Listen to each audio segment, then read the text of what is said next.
एक बार पत्नी ने पति को डांट लगाई। पत्नी पति को डांटने लगी और डांट कर बोली कि तुम इतने बेकार आदमी हो, इतने बेकार आदमी हो, इतने बेकार आदमी हो कि तुम जब मरोगे ना तो कोई रोने नहीं आएगा। इतने बेकार आदमी हो कि तुम जब मरोगे तो कोई रोने नहीं आएगा, क्योंकि तुमने किसी के साथ भी अच्छा व्यवहार नहीं किया। जब देखो जब झगड़ा करते रहे, जब देखो जब गालियां देते रहे, जब देखो जब अपशब्द बोलते रहे।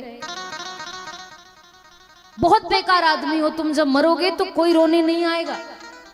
और सुनो, मैं तो इसलिए रोऊंगी कि मैं तुम्हारी पत्नी हूं, वरना असली के आंसू तो मुझे भी आने वाले नहीं है, क्योंकि तुमने मेरे साथ भी अच्छा व्यवहार नहीं किया। शराब पी कर आते हो, मारते हो, गाली देते हो, मेरे साथ भी अच्छा व्यवहार नहीं करते, तो मैं क्यों रोऊंगी। और लोगों के साथ भी ऐसा ही व्यवहार किया तो जब तुम मरोगे तो कोई रोने नहीं आएगा, और मुझे तो दिखावे में रोना पड़ेगा। नहीं तो लोग बोलेंगे कि लो पति मर गया, पत्नी रो नहीं रही। लोगों को दिखाने के लिए थोड़े बहुत आंसू झूठ के तो मुझे निकालने पड़ेंगे, पर असली आंसू मुझे भी नहीं आएंगे, क्योंकि तुम बहुत बेकार आदमी। रोज डांटती, रोज चिल्लाती पति को, रोज बहुत बेकार आदमी हो, मरोगे तो कोई रोने नहीं आएगा। पति ने भी एक दिन सहन किया, 2 दिन सहन किया, 3 दिन, कब तक सुनता एक ही एक बात। पत्नी रोज चिल्लाती, रोज झगड़ा करती, पति काम पर जाता उसके पहले झगड़ा करती, ये बात सुनाती, फिर काम पर भेजती। तो पति को एक दिन गुस्सा आ गया। 2-4 दिन तक सहन किया, सुना, और फिर एक दिन पति को गुस्सा आया तो वो पति पत्नी से छाती ठोक कर बोला कि सुन, तू मुझे रोज कहती है कि मैं इतना बेकार आदमी हूं, मैं जब मरूंगा तो कोई रोने नहीं आएगा, कोई रोने नहीं आएगा। अरे 50 रोने वाले आएंगे, 50। छाती ठोक कर कहा पति ने, 50 रोने वाले आएंगे।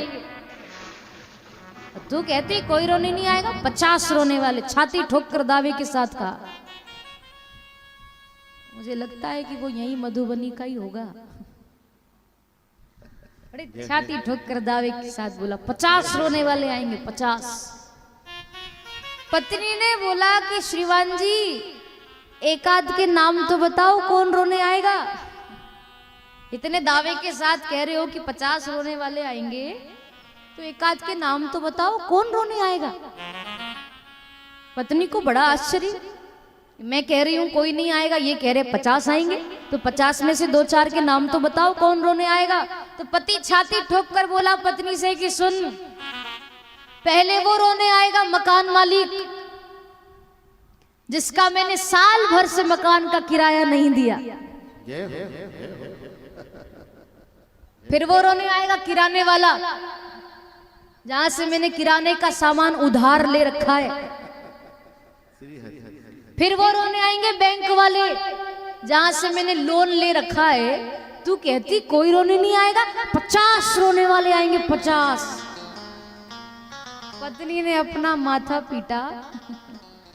पत्नी बोली कि ऐसे रोने वाले छोड़ के जाओगे जो तुम्हारे कर्जे के लिए रोए, कि मरा तो मरा, कर्जा तो दे के जाता।